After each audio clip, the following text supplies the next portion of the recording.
Long before the Wanderer was commissioned for her fateful traverse, a whisper moved through the ancient currents of the galaxy. It spoke of a being without home, yet belonging to every world he touched. They called him the Visitor. On a world washed in violet and gold light from dying suns, he stood alone upon a cliff. Beneath him, oceans of liquid crystal rippled in silence. He had been summoned, not by voice, but by the hum of the universe itself. A ship would come for him soon. He knew the journey would lead to a small blue world teetering on the edge of awakening. Captain Massalor stood where the Wanderer had formed a temporary weave console, its shape flowing from light and intention.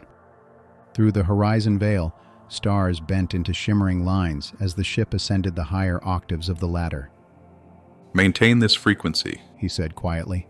"We'll follow this arc until we know why we're here."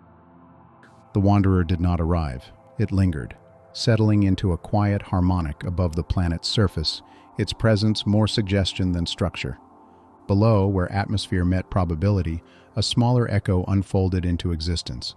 Not a shuttle, but an extension of the Wanderer herself. The crew stepped inside, though there was nothing to step into. The descent began without motion, only the hum of transition as gravity reached to greet them. The air outside was eerily still. Then, without a word, a figure appeared, the Visitor.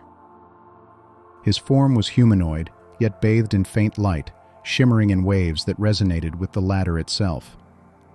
"Captain," Engineer Laird Henna whispered. "is that a being made of sound?"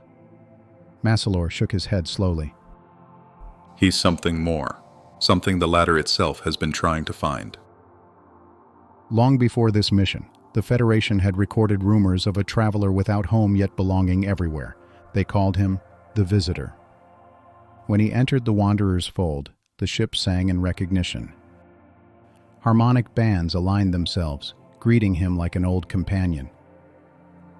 In the silence after the song, the keeper noted, something stirred. Not light, not sound, a presence, waiting. "Keeper," the captain whispered. "What is she listening to now?" Not what, Captain? Who? Names are noise. The Visitor said gently. I am already within. Within what? The memory your vessel carries. The one it should not have woken. The Wanderer's archives are sealed. State your intent. Intent is a Federation word. I bring remembrance. Nothing more. Nothing less. "Keeper, do you sense this intruder?" Yes, the keeper replied, his light shifting softly. But it is not entering. It is returning, Correct. said the Visitor. You opened the door when she sang. I was waiting. I have always been waiting. "What are you?" I am the first memory. Without speaking, the Visitor walked to the center of the ship and placed his hand upon the main frequency weave. A chime rippled through the vessel, each note rising into a chord no human had ever heard. The ship's lattice shifted to match it. The Wanderer sang in response. "He's tuning us. Breathed Darius Cade. He's using the ladder as an instrument." The Wanderer's echo rose. The Visitor touched the weave and a chord blossomed through her core. The ladder shifted. The entire ship sang as one. "We are no longer in command," the keeper murmured. Yes, The Visitor said quietly. you are now passengers on a journey written long before you were born. The stars opened like a score unfolding. The Wanderer glided through the void, its structure a living harmony of light and sound. At the center stood the Visitor, a figure cloaked in stillness, his robe shimmering with subtle inner light.